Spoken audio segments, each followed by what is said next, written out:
Hello friends, welcome to my channel strong active mind. कल हम बात कर रहे थे फिज़िक्स के first chapter motion and rest की। उसमें हम टॉपिक कवर कर रहे थे स्पीड एंड वेलोसिटी। आज मैं उसी को कंटिन्यू कर रही हूँ क्योंकि कल लेक्चर बीच में ही छूट गया था। Sorry for that. हम फर्स्टली बात करेंगे स्पीड की।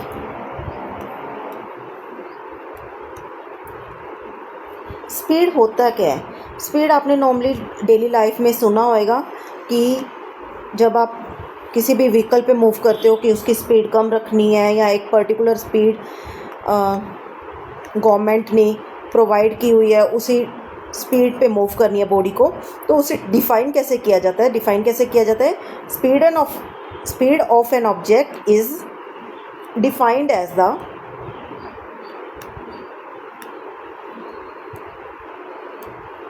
Distance travel. आपने एक पर्टिकुलर टाइम में कितना डिस्टेंस ट्रेवल किया है, वो उसकी क्या कहलाती है? स्पीड कहलाती है। By an object per unit time means एक पर्टिकुलर टाइम में, एक पर्टिकुलर यूनिट ऑफ टाइम कितना होता है? वैसे स्टैंडर्ड यूनिट क्या है? 1 सेकेंड। एक सेकेंड में कितना डिस्टेंस ट्रेवल किया है, वो उसकी क्या कहलाती है? स्पीड। स्पीड क्या होता है? Distance travelled by a body over time taken. Distance को हम एस से रिप्रेजेंट करेंगे, टाइम टेकन को टी से, और स्पीड ऑफ द बॉडी हम रिप्रेजेंट करेंगे एस के साथ, कैपिटल एस के साथ, और जो डिस्टेंस है उसे स्मॉल एस के साथ। डिस्टेंस ट्रेवल को हम स्मॉल डी से भी रिप्रेजेंट कर सकते हैं। कई बुक्स में आपको स्मॉल एस मिलेगा, कई बुक्स में स्मॉल डी मिलेगा। और इसके एसआई यूनिट्स क्या होते हैं? वो यूनिट्स जिससे उसे मेज़र किया जाता है, जिन यूनिट्स में उसे फाइंड आउट किया जाता है कि कितनी स्पीड है। जो स्टैंडर्ड यूनिट्स हैं, इंटरनेशनल यूनिट्स हैं, वो कौन से हैं? स्पीड के कौन से हैं? मीटर्स, और टाइम के कौन से हैं? सेकेंड्स। मीन्स एक सेकंड में गाड़ी ने या किसी भी व्हीकल ने या किसी बॉडी ने, किसी ऑब्जेक्ट ने कितना मीटर डिस्टेंस ट्रेवल किया है, वो उसकी क्या कहलाती है? स्पीड कहलाती है। लेकिन हमारे जो नॉर्मल लाइफ में यूनिट्स चलते हैं वो क्या है? किलोमीटर पर आवर चलते हैं, क्योंकि डिस्टेंस हम मेज़र करते हैं किलोमीटर्स में और टाइम हम चेक करते हैं आवर्स में। यहाँ तक क्लियर है सभी को? और जो हमारे स्मॉल यूनिट्स हैं, सीजीएस यूनिट्स हैं, हमें पता है कि डिस्टेंस के सीजीएस यूनिट्स क्या हैं? सेंटीमीटर, और टाइम के सीजीएस यूनिट्स क्या हैं? सेकंड्स। यहाँ तक सभी को क्लियर है? किसी भी बच्चे को नहीं क्लियर तो बताओ। ओके, हम उसके बाद टाइप्स ऑफ स्पीड टॉपिक को स्टार्ट करने लगे हैं। अगर बच्चों आपको किसी भी पॉइंट में कोई भी प्रॉब्लम है, कोई क्वेरी है, तो आप मुझसे पूछ सकते हो। अपनी क्वेरी को प्लीज़ कमेंट बॉक्स में मेंशन करना। मैं नेक्स्ट वीडियो में आपकी क्वेरी को कवर करने की पूरी कोशिश करूँगी। हमारी जो ये सीरीज़ चल रही है वो 9th क्लास का फर्स्ट चैप्टर चल रहा है, मोशन। इसमें हमने अभी तक डिस्कस किया है कि what is motion and rest क्या होता है। उसके बाद distance travelled, displacement of a body, speed of a body, uniform motion क्या होता है, नॉन यूनिफॉर्म मोशन क्या होता है, टाइप्स ऑफ मोशन क्या है। अब हम बात कर रहे हैं स्पीड की। उसके बाद हम बात करेंगे टाइप्स ऑफ स्पीड। अब कितनी टाइप की स्पीड होती है? स्पीड को कैटेगराइज किया गया आपके सिलेबस में 3 टाइप्स में। First one is uniform speed, next one is non uniform speed, and third one is average speed. हम फर्स्टली बात करते हैं यूनिफॉर्म स्पीड की।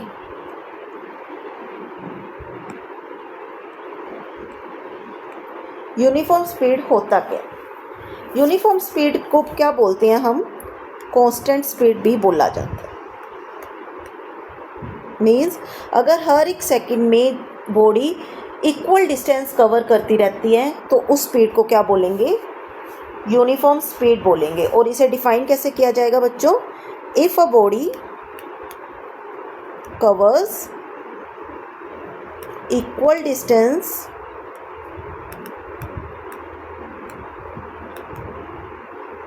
in equal interval of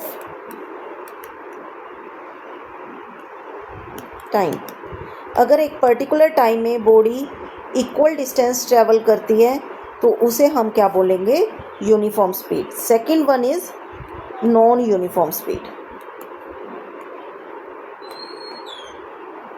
non uniform speed को वेरिएबल स्पीड भी बोला जाता है। सेकंड वर्ड क्या है नॉन यूनिफॉर्म स्पीड के लिए? Variable speed. अब इसे डिफाइन करना हो तो हम कैसे करेंगे? सभी बच्चे बता सकते हैं। If a body covers unequal distance, अगर बॉडी डिस्टेंस अनइक्वल कवर करती है in equal interval of time, मतलब फर्स्ट सेकंड में कुछ और डिस्टेंस ट्रेवल कर रही है, सेकंड में कुछ और ट्रेवल कर रही है, थर्ड में कुछ और ट्रेवल कर रही है, तो उसके लिए वर्ड क्या यूज़ होएगा? Non uniform speed. और इसके लिए सेकंड वर्ड क्या है? Variable speed. यहाँ तक क्लियर है? तो हम थर्ड स्पीड पे मूव कर रहे हैं which is our average speed.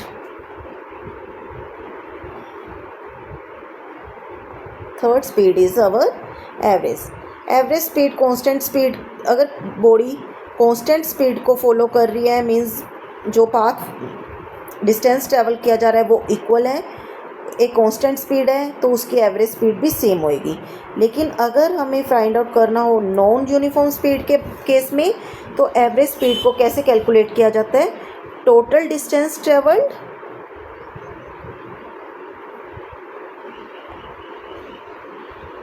Upon total time taken. तो इसे कैसे कैलकुलेट करेंगे कि बॉडी ने टोटल कितना डिस्टेंस ट्रैवल किया है एक पर्टिकुलर टाइम में, means total distance upon total time, वो उसकी क्या कहलाएगी?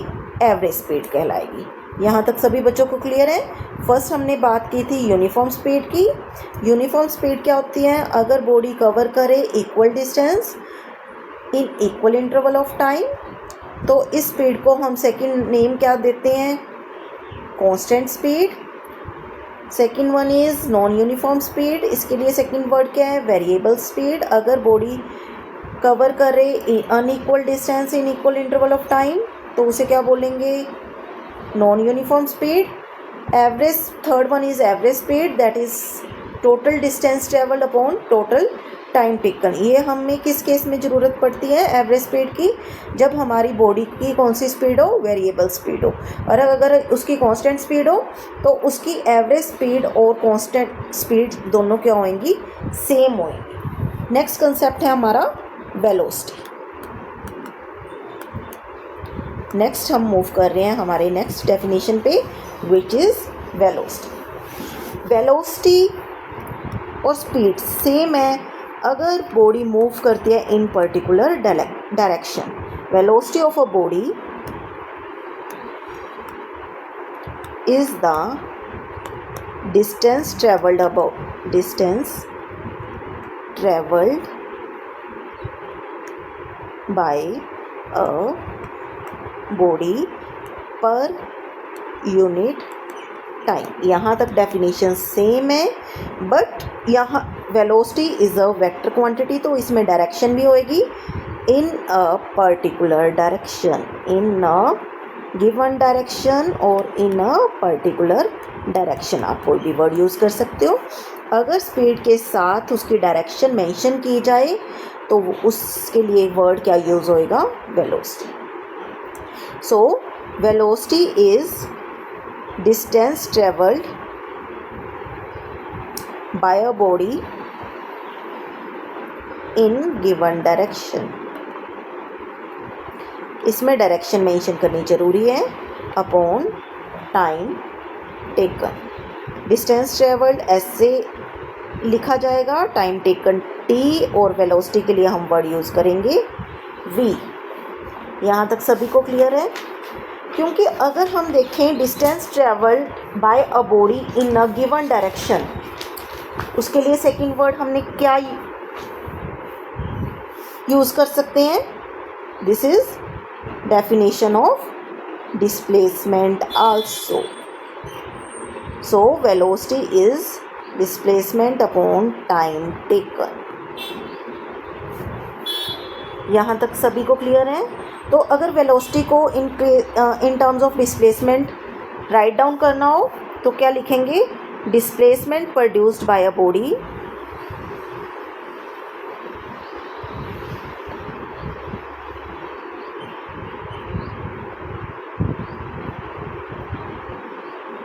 पर यूनिट टाइम, वो उसकी क्या कहलाएगी? वेलोसिटी। और वेलोसिटी की अगर यूनिट्स की बात करें तो हमें पता है डिस्प्लेसमेंट किस में मेज़र होती है? मीटर्स में, टाइम सेकंड में। और ये कौन से यूनिट्स हैं? एसआई। और अगर सीजीएस यूनिट्स की बात करें तो इसके क्या आएंगे? सेंटीमीटर पर second. Means distance and speed and velocity के यूनिट्स सेम होते हैं, फॉर्मूला सेम होता है। सिर्फ एक चीज़ है डायरेक्शन की, अगर स्पीड के साथ डायरेक्शन भी ऐड कर दी जाए तो वो क्या बन जाती है? हमारी वेलोसिटी बन जाती है। यहाँ तक सभी बच्चों को क्लियर है? हमने अभी बात की है वेलोसिटी की। वेलोसिटी क्या है? डिस्प्लेसमेंट पर यूनिट टाइम। और उसके एसआई यूनिट्स क्या हैं? मीटर पर सेकेंड, सीजीएस सेंटीमीटर पर सेकेंड। और वेलोसिटी को रिप्रेजेंट किस सिंबल के साथ किया जाता है? वी के साथ। सो वी का हमारा फॉर्मूला क्या बन गया?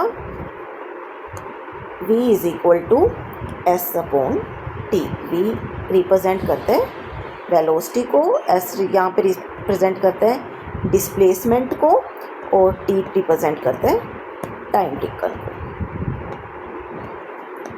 क्लियर सभी को? किसी को कोई पॉइंट नहीं समझ आया तो प्लीज़ मेरे को कमेंट बॉक्स में ज़रूर बताना। अब हम बात करेंगे टाइप्स ऑफ वेलोसिटी के बारे में। वही हमारे पास दो टाइप्स हैं वेलोसिटी की, तीन टाइप्स मान लो, सेम डेफिनेशंस आएंगी। Uniform velocity, non uniform velocity, and next one is average velocity. वही if body covers equal distance in equal interval of time and in a particular direction, तो motion क्या velocity क्या कहलाएगी? Uniform. Non uniform के दो cases बन सकते हैं। वो क्या है कि चाहे तो unequal distance in unequal, if a body covers unequal distance in equal interval of time, या फिर उसकी डायरेक्शन चेंज होती है तब भी हमारी वेलोसिटी क्या कहलाएगी? चेंज इन डायरेक्शन, तब भी हमारी वेलोसिटी क्या कहलाएगी? नॉन यूनिफॉर्म कहलाएगी। यहाँ तक क्लियर है? वेलोसिटी चेंज होने के दो तरीके हैं, या तो उसका अनइक्वल डिस्टेंस हो in equal interval of time, या फिर उसकी डायरेक्शन में कोई चेंज आ जाए। दैट मीन्स वेलोसिटी क्या कहलाएगी? नॉन यूनिफॉर्म वेलोसिटी कहलाएगी। और next one is average velocity. Average velocity क्या है हमारी? फाइनल वेलोसिटी, इनिशियल वेलोसिटी, ये आपके लिए टर्म्स नहीं है, इन दोनों को add upon two.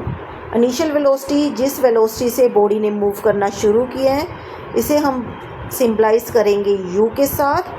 Final velocity को हम रिप्रेजेंट करेंगे v के साथ। वो वेलोसिटी जो उसकी फ़ाइनल है, जिस टाइम हम चेक कर रहे हैं जो फाइनल पोजीशन पे उसकी वेलोसिटी थी, उसकी फ़ाइनल वेलोसिटी कहलाएगी। इसे रिप्रेजेंट करेंगे स्मॉल v के साथ upon two. This is it's average velocity. इसे रिप्रेजेंट करेंगे v av के साथ। v means velocity, av means average, av average velocity. यहाँ तक क्लियर है सभी को? हमारे पास तीन टाइप्स हैं वेलोसिटी की भी। कौन कौन सी? Uniform velocity, non uniform velocity and average velocity. Clear है? हम पहले बात करते हैं यूनिफॉर्म वेलोसिटी की। तो इसे सेम डिफाइन करेंगे जो हमने यूनिफॉर्म स्पीड के लिए किया है। If a body covers equal distance in equal interval of time and in given direction, या पर्टिकुलर डायरेक्शन और इन अ स्ट्रेट लाइन। तो वेलोसिटी क्या कहलाएगी? Uniform. Next one is non uniform. Non uniform velocity means velocity change हो रही है।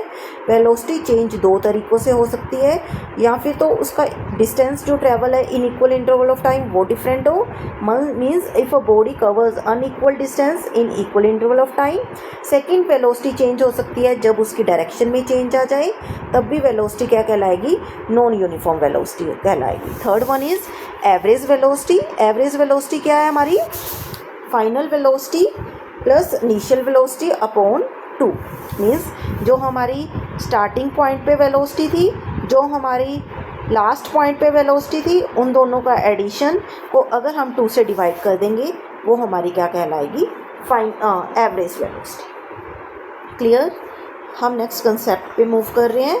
Next concept हम जो इस लेक्चर में लेंगे वो है हमारा acceleration. Acceleration of a body.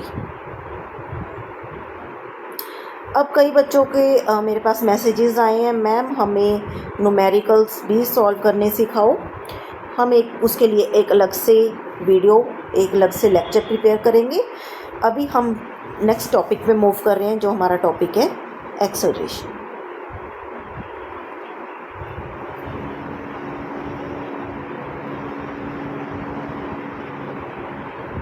Acceleration क्या होता है? एक्सेलरेशन को पहले हम डिफाइन कर रहे हैं। Acceleration of a body is defined as, इसे डिफाइन कैसे किया जाता है? Is defined as the rate. Rate word कब आता है ये भी बताऊंगी। Rate of change of its velocity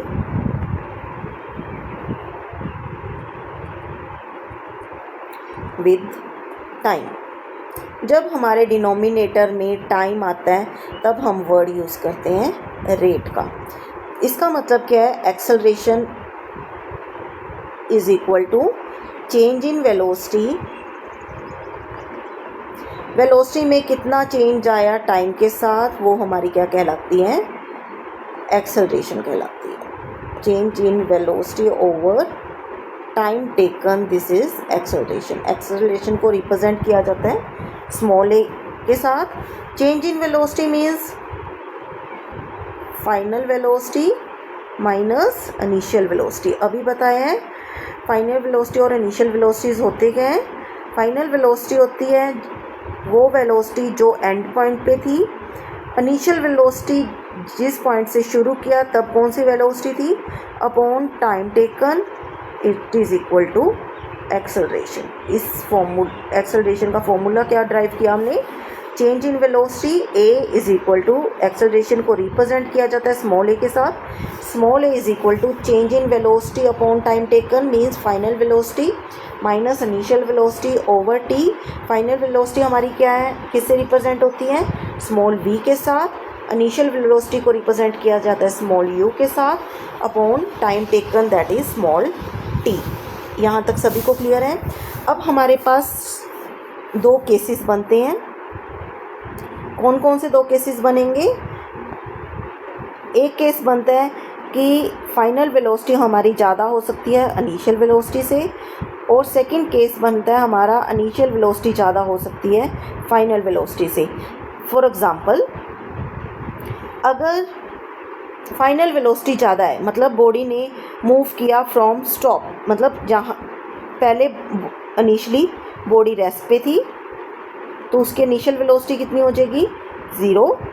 फिर उसने मूव करना शुरू किया, वो उसकी क्या कहलाएगी? Final velocity. उसी टाइप से पहले बॉडी मूव कर रही थी, मूविंग कंडीशन में थी, लास्ट में आके बॉडी ने ब्रेक लगाए, स्टॉप हो गई, तो उसकी फाइनल वेलोसिटी कितनी होगी? 0 पर सेकेंड, वो उसकी कहला फाइनल वेलोसिटी 0। तो अगर हमारे पास इनिशियल वेलोसिटी ज़्यादा है, अगर u की वैल्यू ज़्यादा है तो हमारी एक्सेलरेशन क्या कहलाएगी? नेगेटिव। और अगर हमारे पास v की वैल्यू ज़्यादा है तो एक्सेलरेशन क्या कहलाएगी? पॉजिटिव।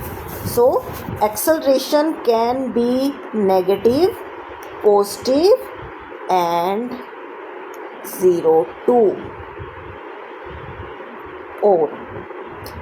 और अगर फाइनल वेलोसिटी और इनिशियल वेलोसिटी सेम है, मीन्स जहाँ हमने नोट करना शुरू किया तब भी बॉडी 5 मीटर पर सेकंड की स्पीड पे चल रही थी, और जब हमने लास्ट में चेक किया तब भी 5 मीटर पर सेकंड है, तो उसकी एक्सेलरेशन कितनी हो जाएगी? 0। तो acceleration can be negative, positive और 0। अब यहाँ तक सभी को क्लियर? मेरा क्योंकि स्पेस ख़त्म हो गया, तो मैं नेक्स्ट पेज पे आपको बताऊंगी कि अगर हमारे पास पॉजिटिव एक्सेलरेशन है तो उसके लिए वर्ड यूज़ क्या किया जाएगा, और अगर नेगेटिव एक्सेलरेशन है तो उसके लिए क्या वर्ड यूज़ किया जाएगा। तो अब हमारे पास केसेस बनेंगे। अगर तो एक्सेलरेशन पॉजिटिव है तो उसके लिए एक्सेलरेशन वर्ड ही यूज़ किया जाता है। अगर हमारे पास 0 है, that means 0 acceleration word he use किया जाता है। अगर एक्सेलरेशन हमारे पास नेगेटिव है तो इसके लिए नेगेटिव एक्सेलरेशन वर्ड यूज़ कर सकते हैं, या फिर इसके लिए एक पर्टिकुलर वर्ड बनाया गया है फिज़िक्स में, वो है रिटार्डेशन। रिटार्डेशन का मतलब नेगेटिव एक्सेलरेशन। नेगेटिव एक्सेलरेशन का मतलब क्या है कि अगर वेलोसिटी हमारी डिक्रीज़ हो रही है, इफ़ वेलोसिटी डिक्रीजेस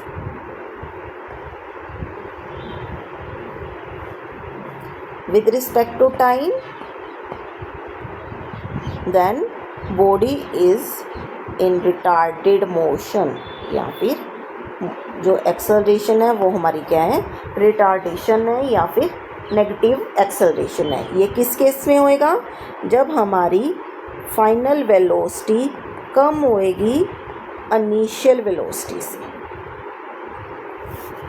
क्योंकि हमारे पास एक्सेलरेशन का फॉर्मूला है v minus you upon T. अगर v की वैल्यू ज़्यादा है, फाइनल वेलोसिटी की वैल्यू ज़्यादा है इनिशियल वेलोसिटी से, तो हमारे पास जो आंसर आएगा वो पॉजिटिव आएगा। तो एक्सेलरेशन हमारी क्या कहलाएगी? पॉजिटिव कहलाएगी। अगर इन केस फाइनल वेलोसिटी हमारे पास मीन्स v की वैल्यू किसके इक्वल है? u के इक्वल है, इनिशियल वेलोसिटी के इक्वल है, तो हमारे पास जो एक्सेलरेशन है वो वर्ड क्या यूज़ होएगा? 0 एक्सेलरेशन। रिटार्डेशन कब होएगी? जब हमारे पास फाइनल वेलोसिटी कम है किससे? इनिशियल वेलोसिटी से। तो हम वर्ड क्या यूज़ करेंगे? रिटार्डेशन। यहाँ तक किसी भी बच्चे को कोई भी प्रॉब्लम तो मुझे प्लीज़ कमेंट बॉक्स में बताना। मिलते हैं हम नेक्स्ट लेक्चर में, जिसमें हम करेंगे इक्वेशंस ऑफ मोशन। हम तीनों इक्वेशंस ऑफ मोशंस को ड्राइव करना सीखेंगे। अगर आपको किसी भी न्यूमेरिकल में प्रॉब्लम है तो आप प्लीज़ मुझे कमेंट बॉक्स में बता सकते हो। थैंक्स।